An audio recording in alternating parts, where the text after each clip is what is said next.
할렐루야. 3일 간도 평안하셨습니까? 무더위가 계속되고 있습니다. 우리 더위로 인해 건강 잃지 않도록 항상 조심하시고 건강 문제로 또한 여러 가지 어려움을 겪고 있는 이들을 위해서 우리가 서로 기도하고 위로하는 그러한 사랑과 은혜가 넘치는 우리 귀한 복된 우리 병성교회 모두가 되실 수 있기를 주님의 이름으로 축복합니다. 여러분, 제가 어릴 때 초등학교 시절이었는지 아니면 중학교 초였는지 정확하게 기억은 안 나지만 제 모교회에 어느 한 장로님이 시의원에 출마하신 일이 있었습니다. 그런데 당시만 해도, 그러니까 제가 그 나이 때쯤 되면 적어도 30년에서 40년 가까이 되는 이전 시절입니다. 그 당시에는 교회 중직자인 장로가 정치인이 되기 위해서 출마한다는 것은 어떠한 인식이었습니까? 좋지 않게 봤다는 겁니다. 제 모교가 서울의 큰 유명한 교회에 지원을 받아서 개척한 교회였기 때문에 당시에 서울의 그 교회에 많은 질타와 또한 부정적인 말들을 제 모교가 듣게 되었어요. 저는 이제 고향이 창원이었기 때문에 그 멀리 있는데도 그 장로가 시의회에 정치인이 되기 위해서 출마한다는 그 이야기만 가지고도 많은 질타와 말들이 있었다는 겁니다. 당시에는 왜 교회 성도가 그것도 중직자가 정치에 참여하는 것을 그렇게 좋지 않게 보는지를 당시에는 이해하지 못했지만 최근에는 이러한 절제와 또한 우리가 자제하는 모습이 왜 필요한지를 많이 느낄 수가 있는 시대라고 할 수가 있습니다. 여러분, 요즘은 신앙인이 정치에 참여하는 일들은 너무나도 비일비재한 것이라고 할 수 있습니다. 제가 이 말씀드리는 건 정치에 무조건 참여하면 안 돼. 그것을 말씀드리는 게 아니라 우리가 신앙인으로서 정치에 관심을 두고 또한 정치 색깔을 내고 또한 정치인 되어서 정치에 참여하는 게 과연 옳으냐, 또한 참여했다면 과연 우리가 어떤 모습으로 행해야 되냐, 우리의 반성과 고민이 분명히 필요한 시대라고 할 수 있습니다. 많은 경우 정치인이 되면 신앙인으로서의 색깔과 정체성을 상실하는 경우들이 많이 있습니다. 정치인들 스스로도 그렇게 이야기하며 그렇게 자신들의 색깔을 이야기합니다. 자신들의 세계가 똥물을 뒤엎는 그러한 세계라고. 정치인들 스스로 그렇게 얘기합니다. 똥물 뒤집어 쓰는 것을 두려워하지 말라고 한 어느 정치인이 이 교수로서 재직하다가 이제 정치에 참여하니까 자꾸 이제 깨끗한 척만 하려고 하니까 정치인들 스스로 그렇게 얘기합니다. 똥물 뒤집어 쓰는 것을 두려워하지 말라고. 그러니까 똥토하게 세계에 왔다는 겁니다. 그리고 거짓말하는 것이 일상인 것처럼 그렇게 정치인들 스스로가 그렇게 얘기합니다. 그래서 반대 세력과 다투고 싸우는 것은 자신들의 당과 또한 추구하는 정치 색깔을 위해서 당연한, 자신들의 이념을 위해서 당연한 것처럼 그렇게 이야기합니다. 그런데 우리가 분명히 기억해야 될 것은 그러한 정치인의 모습, 교회나 성도, 심지어 목회자가 정치색을 밝히고 정치에 대해서 관여하고 투쟁에 참여하는 것은 결코 성경적이지 못함을 우리에게 말씀하고 있습니다. 그 말씀이 바로 오늘 13장에 나오고 있습니다. 13장에서 사도 바울은 우리가 나라의 권력과 지도자에게 복종하라고 우리에게 그렇게 당부하며 말씀합니다. 우리 그 말씀 먼저 보겠습니다. 1절과 2절 말씀입니다. 1절과 2절 말씀 우리 같이 읽겠습니다. 시작. 각 사람은 위에 있는 권세들에게 복종하라. 권세는 하나님으로부터 나지 않음이 없나니 모든 권세는 다 하나님께서 정하신 바라. 그러므로 권세를 거스르는 자는 하나님의 명을 거스르니 거스르는 자들은 심판을 자취하리라. 아멘. 지금 사도 바울은 12장부터 기독교 교리에 관한 이야기를 11장까지 다 끝내고 이제 우리 성도로서 살아가야 될 모습에 대해서 우리에게 설명합니다. 그래서 앞에 12장은 어떤 내용이었습니까? 지난주에 교회 안에서 성도 간에 서로 어떻게 살아가야 되느냐, 성도의 삶 중에서도 교회 안에 성도 간의 공동체 안에서의 삶에 대해서 이야기합니다. 그리고 오늘 13장의 말씀은 무엇이냐, 그렇다면 이제 성도로서 서로가 그렇게 살아갔다면 이제는 세상 가운데 우리가 세상에 나아가서는 어떻게 살아가야 될지에 대한 그 말씀을 오늘 13장에서 우리에게 들려주고 있습니다. 그러한 교훈에서 사도 바울은 가장 먼저 세상 권력에 복종하라고 우리에게 가르칩니다. 그런데 이것은 당시의 시대적인 상황과 그리스도인들이 세상에서 어떻게 살아가야 복음에 더 바람직한 것인지를 우리에게 말씀하고자 사도 바울이 교훈하며 들려주고 있다는 겁니다. 여러분, 예수님께서 승천하시고 60년과 70년 사이에 로마와 유대의 전쟁, 큰 전쟁이 일어났습니다. 그 유명한 이야기가 바로 요세푸스의 유대 전쟁사에 기록되어 있고요. 최후의 황제 마사다 항전에서 그 당시에 모든 사람들이 유대인들이 멸절될 만큼 커다란 전쟁이었고 비참한 전쟁이었습니다. 대부분의 많은 유대인들이 죽었습니다. 이러한 전쟁의 원인이 젤롯 땅, 이 가나나인 시몬과 그리고 가룟 유다가 속해 있던 열심당의 그러한 모습에 비롯해서 많은 유대인들의 그런 반대와 로마를 반대하는 그러한 운동과 그리고 봉기를 일으키며 계속 우리나라가 일본 일제 치하에서 이 독립운동을 했던 것처럼 그들의 독립운동은 우리도 그런 모습이 있었겠지만 주로 전쟁과 다툼과 봉기로 계속 로마에서 독립하기 위해서 계속 싸우고 전쟁을 일으켰다는 겁니다. 그런 투쟁이 일어나자 로마에서는 이런 반대 세력을 제압하기 위해 어떻게 해야 될까? 예루살렘에 있는 유대인들을 아예 다 쓸어버리자. 그러한 전쟁으로 많은 유대인들을 죽였다는 겁니다. 유대인들은 신앙과 자유를 위해서 싸웠지만 결국 그 결과는 투쟁과 싸움은 모든 사람을 죽음으로 내모는 행동으로 결국 치닫게 되었습니다. 그래서 사도 바울은 이런 투쟁과 물리적인 다툼이 아니라 기본적인 나라의 다스림에는 우리가 순종해야 됨을 우리에게 말씀해 주고 있다는 겁니다. 그 이유가 나라의 권력을 누가 주셨기 때문이라는 겁니까? 1절 말씀에 하나님께서 주셨다는 겁니다. 하나님께서 가장 먼저 하나님의 나라, 어떤 나라를 세우셨습니까? 이스라엘을 세우셔서 그것이 하나님의 나라라고 말씀합니다. 그 이후에 왕을 세우셨을 때는 꼭 왕을 하나님께서 원하신 건 아니지만 왕정시대가 들어선 이후에는 어떻게 하십니까? 하나님께 순종하는 왕은 칭찬하고 그 왕을 복되게 하시는 것을 볼 수 있어요. 즉 나라도 하나님께서 세우시고 하나님의 주권과 권력 아래 있다는 겁니다.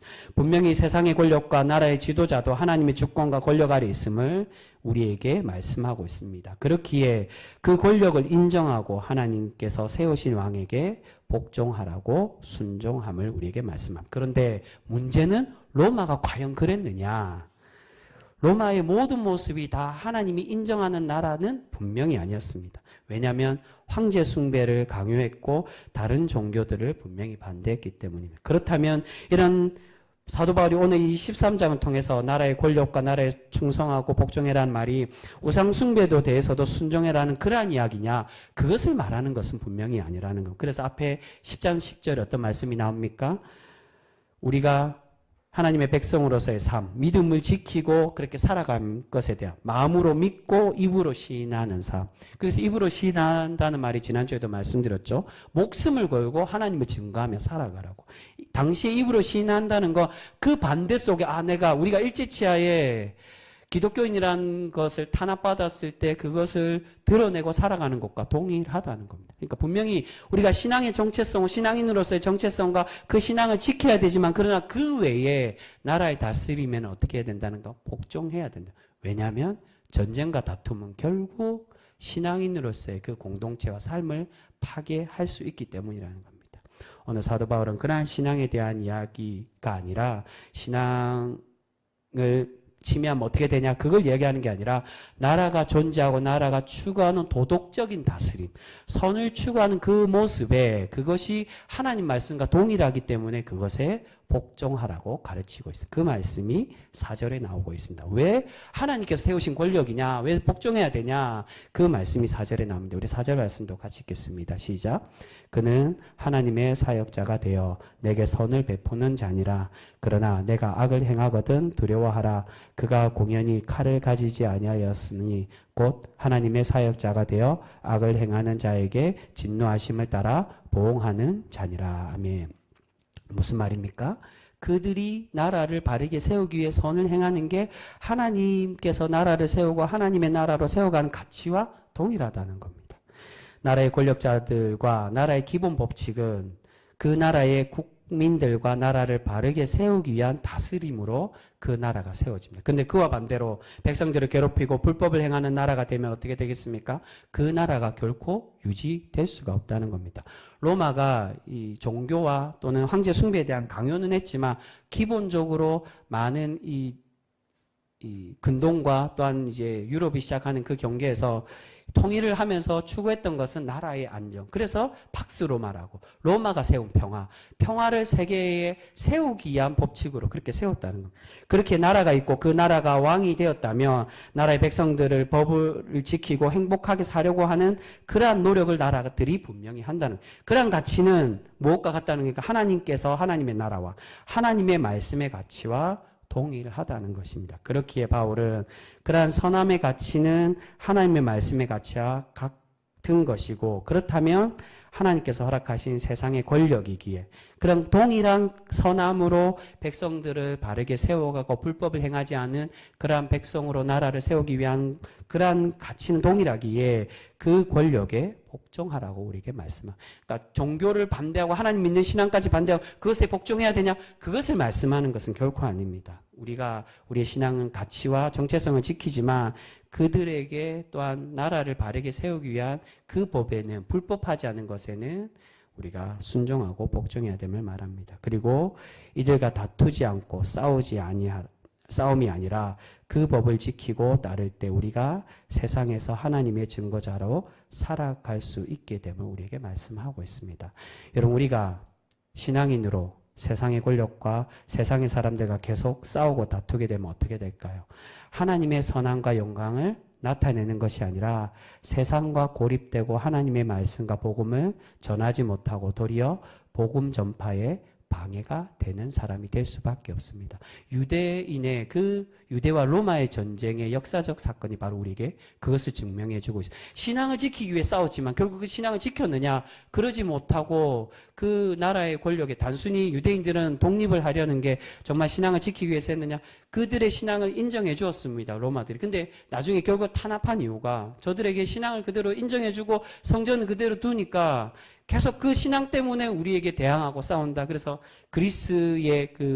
그리스와 마찬가지로 저들의 종교까지 탄압해야 돼. 이제 그런 문제까지 되어서 이제 이어지게 되는 겁니다.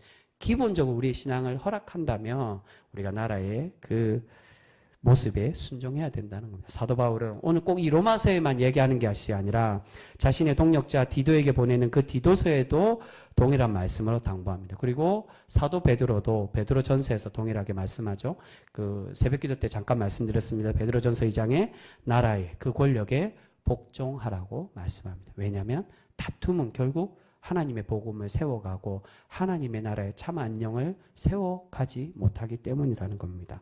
그런데 사도 바울은 계속 그리스도인의 삶으로 사랑과 섬김에 대한 이야기, 이제 직전이 교회 공동체를 어떻게 살아가야 되냐, 섬김과 나눔과 또한 양보로 그렇게 살아가라고 말씀하는데 왜 갑자기 그 사랑과 섬김에 대한 이야기를 하다가 이 나라의 충성에 대한 이야기를 하는 것이냐, 이것은 갑자기 다른 이야기로 넘어가기 위한 게 아니라 동일한 가르침의 연장선에 있음을 우리에게 말씀합니다.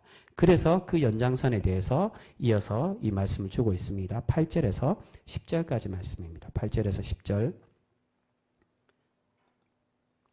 우리 8절에서 10절까지 말씀 우리 같이 읽겠습니다. 시작. 피차 사랑의 빛 위에는 아무에게든지 아무 빛도 지지 말라. 남을 사랑하는 자는 율법을 다 이루었느니라. 간음하지 말라, 살인하지 말라, 도둑질하지 말라, 탐내지 말라 한 것과 그 외에 다른 계명이 있을지라도 내 이웃을 내 자신과 같이 사랑하라 하신 그 말씀 가운데 다 들었느니라. 사랑은 이웃에게 악을 행하지 아니하나니 그러므로 사랑은 율법의 완성이니라. 아멘. 바울은 다시 율법의 완성인 사랑에 대해 우리에게 가르치며 권면합니다. 그런데 여기서 어떤 사랑에 대해서 말씀합니까? 모든 사랑이 아니라 누구에게 주는 사랑요? 하나님의 사랑이 아닌 이웃 사랑, 지체 사랑에 대해서만 우리에게 말씀합니다. 그 말은 바로 앞에 나오는 세상 권력에 복종하는 것과 그 연장선에서 설명하고 있는 겁니다. 여러분, 나라에 복종하고 권력자와 다투지 않는 것이 우리에게 무엇을 요구하는 것과 같은 겁니까? 이웃을 배려하고 섬기고 세상에 그리스도인으로서 모범된 신앙이 됨을 우리에게 가르치는 것과 같다는 겁니다. 그래서 그들과 다투지 않는 모습, 이웃을 사랑하고 섬기라고 당부하고 있는 것입니다. 그런 의미에서 8절로 말씀하는 겁니다. 8절 초반에 어떻게 말합니까?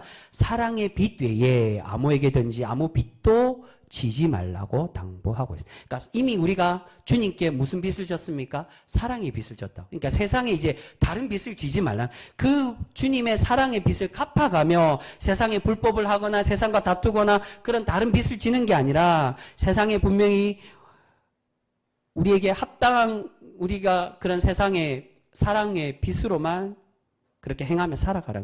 여러분 때로는 세상이 분명히 우리에게 합당한 것만 요구하지 않습니다. 로마 사회가 바로 그랬습니다. 때로는 우리의 신앙을 위협하고 어렵게 할 때도 분명히 하지만 10절 말씀과 앞에 12장에서 계속 당부하는 말씀이 무엇입니까? 선으로 악을 이기라고 그렇게 말씀. 때로는 불의하게 행할 수도 있습니다. 뭐 신앙은 우리가 반드시 지켜야 되겠지만 그러나 나라가 바른 정책으로 꼭 가느냐? 로마 사회도 마찬가지로 우리 이 시대의 현대에도 정치인들이 바르게 정치하지 못하는 그런 경우들도 있습니다.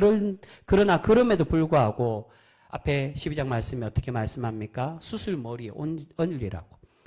잘못된 것을 분명히 가르쳐야 되겠지만 그 잘못됨을 질책하고 채찍을 치고 그게 아니라 자비로서 더 부끄럽게 만들라고 하나님의 선함으로 악을 이기라고 우리에게 당부하고 있습니다. 우리가 불만이 있고 불편함이 있어도 우리가 가장 기본적인 그런 본질은 신앙의 정체성을 흔드는 것이 아니라면 우리가 참고 섬기고 사랑으로 품어서 이 세상을 변화시켜 가야 됨을 우리에게 말씀하고 있습니다. 즉, 이 세상 가운데 우리가 이제 세상으로 나갈 때 모범이 되라는 것입니다. 3절 말씀이 바로 우리에게 그것을 3절 끝에 보시면 우리에게 그것을 그리하여 그에게 칭찬을 받으리라. 세상 가운데 칭찬받는 성도가 모범이 되라는 겁니다. 세상 가운데 어떻게 그들에게 순종할 때 이 전반부가 초반 7절까지가 이제 세상의 복종에 대한 거죠. 그들에게 권력자들에게 정말로 법을 지키고 선함으로 그들에게 칼로서 다스림을 받지 않고 온전히 그들의 법칙에 지켜서 살아갈 때 그들에게 칭찬받는 삶으로 모범된 삶으로 살아가라는 겁니다. 그렇게 이제 바울은 결론으로 우리가 모범된 성도로 하나님의 거룩함을 세상에 나타내라고 그렇게 당부해주고 있습니다. 우리 그 말씀 보겠습니다. 11절과 12절 말씀입니다. 11절 12절 같이 읽습니다. 시작. 또한 너희가 이 시기를 알거니와 자다가 깰 때가 벌써 되었으니 이는 이제 우리의 구원이 처음 믿을 때보다 가까웠음이라. 밤이 깊고 낮이 가까웠으니 그러므로 우리가 어둠의 일을 벗고 빛의 갑옷을 입자. 아멘. 이 말씀은 이제 전체를 다 아울러서 생각을 해야 됩니다. 이전에 11장까지 교리서에서 어떤 말씀을 주셨습니까? 주님이 우리를 어떻게 구원하시고 사랑하시는지, 어떠한 가치로 우리를 구원해 가시는지, 율법의 행위나 우리가 선에서 거룩하기 때문에 그렇게 우리를 구원하는 게 아니라 오직 하나님의 그 은혜로, 그 은혜를 믿고 순종할 때 우리를 구원해 가신다라고 그렇게 말씀합니다. 근데 그 하나님의 은혜를 믿었던 백성에게 이제 당부하는 겁니다. 그렇게 믿고 주님이 오실 날을 기다리고 있는 그 백성에게 이제는 어떻게 해라고요? 11절에 때가 가까이 왔으니 깨어서 기도해라. 주님이 마지막으로 당부하신 그 말씀을 사도 바울도 우리에게 동일하게 권면합니다. 초대교회는 예수님의 재림을 계속 기다리고 고대하던 그러한 사람들이었습니다. 그렇게 언제 오실지 모르는 주님의 참된 백성이 되기 위해서 어떻게 하라고요? 그래서 12절에 하나님의 빛의 갑옷, 거룩한 옷을 입고 깨어서 기도해야 됨을 우리에게 당부합니다. 그런데 사도 바울이 지금 나라의 충성과 이웃에 대한 섬김을 말씀하다가 깨어서 기도해야 됨을 말씀하는 이유가 있습니다. 그 이유가 바로 끝에 13절과 14절에 나옵니다. 이제 모범됨에 대한 겁니다. 세상 가운데 13절과 14절 말씀 우리 같이 읽겠습니다. 시작. 낮에와 같이 단정히 행하고 방탕하거나 술 취하지 말며 음란하거나 호색하지 말며 다투거나 시기하지 말고 오직 주 예수 그리스도로 옷 입고 정욕을 위하여 육신의 일을 도모하지 말라. 아멘. 무엇에 대한 말씀입니까? 성도의 경건함, 거룩함으로 구별대한 가르침을 우리에게 사도 바울이 주고 있습니다. 13절의 말씀은 당시의 우상 숭배의 방탕과 이어지는 그런 말씀. 당시 우상 숭배자들은 축제를 하면서 술을 마시고 음행하고 방탕한 행동을 서슴없이 즐거워하며 그렇게 행했어요.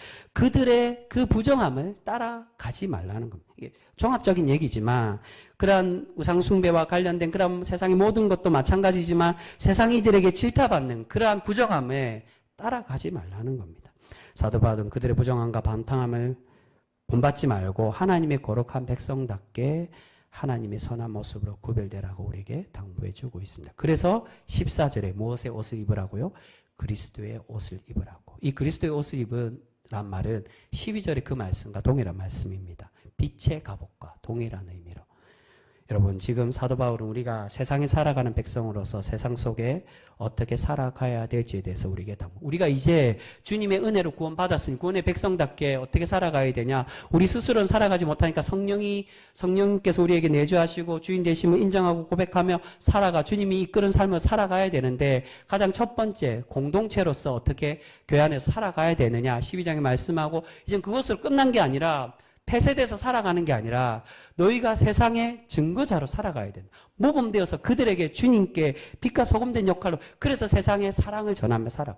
악으로 세상을 이기는 게 아니라 선으로 악을 이기며 살아가라고 우리에게 그렇게 당부하고 있습니다. 여러분, 그 유대 초기 때도 그러한 공동체가 있었지만 지금도 미국에 가면 아미시 공동체라고 있습니다. 예수님이 오기에 100년 전에 이 에세네파, 이게 나중에 쿰난 공동체로 이름이 바뀌고, 이제 쿰난 사본이 이 쿰난 공동체 에세네파에서 시작됐습니다. 폐쇄적 공동체였습니다.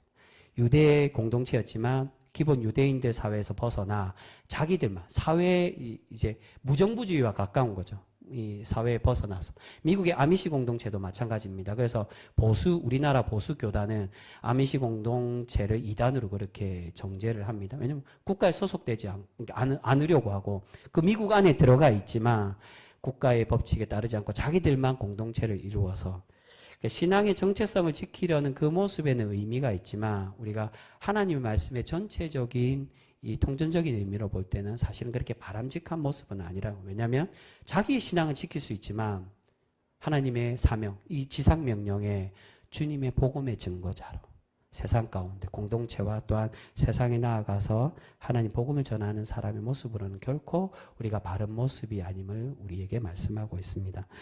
여러분, 세상에 하나님의 복음의 증거자로 싸우거나 다투지 말고 불법을 행하여서 빚을 지는 사람이 아니라 오늘 사도 바울은 거룩함으로 구별되어서 모범된 성도가 되라고 우리에게 당부하고 있습니다. 여러분, 지금도 많은 경우 신앙인들이 정치에 참여하면서 세상과 다투고 투쟁하면서 많은 비신앙인들에게 모범이 되지 못하는 그러한 경우들이 많이 있는 것을 보게 됩니다. 그래서 그런 말들이 나오죠. 여러 가지 다른 일들 때문도 있지만 우리가 악한 세상을 걱정하는 게 아니라 이제는 도리어 반대로 어떻게 한다고요? 세상이 교회를 걱정하는 시대가 되었다. 세상의 모범, 사도 바울이 분명히 모범이 되라고요. 사랑으로 섬기고 그들에게 책망해야 돼. 공동체 안에들 그들 책망해야 돼. 무엇으로 책망하라고? 그들의 머리에 숯을 얹은 것처럼 자비로서 그들을 부끄럽게 하라고 말씀하는데, 우리가 그들을 그렇게 사랑과 자비로 섬김으로 부끄럽게 하는 게 아니라 우리의 정치 색깔을 나타내고 복종하지 않고 나라에 자나 우나 전 똑같이 얘기를 하는 겁니다. 위에 있는 정치를 지지하는 사람이든 좌측의 정치를 지지하는 사람이든 나와 색깔이 이념과 반대된다고 반대쪽을 우리의 의견은 낼 수 있으나 그러나 그들이 투쟁하고 폭력을 내고 그런 것에 참여하는 건 결코 성경적이지 않다는 겁니다. 사도 바울 우리에게 분명히 얘기합니다. 그들이 비록 부족할지라도 악으로 행하는 게 아니라 선으로 악을 이기라고, 그들에게 복종하고 그들에게 세운 법칙에 우리가 순종하여 그리스도인들은 저렇게 모범되어서 살아가는구나, 그 증거자의 모습으로 살아가기를 우리에게 당부하고 있습니다. 여러분, 오늘 사도 바울은 우리가 교회에서 하나님 말씀을 따르는 성도가 되었다면 이제 세상에 나와서 그 거룩함으로 모범되고 세상의 빛과 소금의 역할을 감당하는 신앙인이 되기를 우리에게 당부하며 교훈해주고 있습니다. 이제 우리가 바울이 로마서를 통해서 가르치는 말씀처럼 주님의 은혜를 믿고 의롭다고 칭함받은 백성, 구원의 백성이 되었으면 성령님을 주인으로 모시고 나의 삶을 하나님이 기뻐하는 삶으로 살아가는 성도 분명히 되어져야 될 줄 믿습니다. 그 모습에 바울은 우리가 세상에서 모범되고 구별되기를 당부하고 있어요. 그 성령의 주인된 삶이 뭐냐? 세상과 다투지 말라는 겁니다. 그들에게 모범되지 못한 삶을 사는 게 아니라 세상의 빛과 소금의 역할을 바르게 감당하여서 세상을 밝히고, 썩어져 가고 있는 세상을 밝히고 주님의 구원을 온전히 증거하는 복된 성도가 되기를 우리에게 바라고 계시는 줄 믿습니다. 사랑하는 성도 여러분, 아무쪼록 우리가 그러한 성도로 살아갈 때 우리 하나님께서 우리 주님께서 우리를 날마다 복되게 하여 주시고 우리를 기뻐 받으시며 우리를 칭찬하여 주실 줄 믿습니다. 여러분 그리스도의 삶은 우리 안에서만 똘똘 뭉치고 거룩한 채 하며 살아가는 걸 말씀하는 게 결국 사도 바울이 바로 그것을 이야기하고 있습니다. 은혜를 가슴에만 간직하지 말고 공동체 안에 그 은혜를 나누며 실천하라고. 이제는 그 실천함이 세상 속에 나와 정치가 어떻게 되든 우리가 관심을 갖지 말라는 게 아니라 비록 부족하지만 그들을 위해 우리가 기도하고 때로는 순종하고 복종하여 하나님의 성도는 하나님의 백성은 세상의 그러한 힘으로 이기려고 하고 다투었던 그들을 따라가는 게 아니라 모범된 삶으로 살아가라고 당부하고 있습니다. 우리가 아무쪼록 사도 바울이 우리에게 권면하는 성령의 삶에 그리스도의 삶에 참뜻이 무엇인지를 우리가 깨달아서 주님의 말씀에 순종하여 세상의 모범이 되고 세상을 하나님의 은혜와 말씀을 변화시켜가는 그러한 하나님의 충성된 성도 우리 모두가 되실 수 있기를 주님의 이름으로 축복합니다. 기도하겠습니다.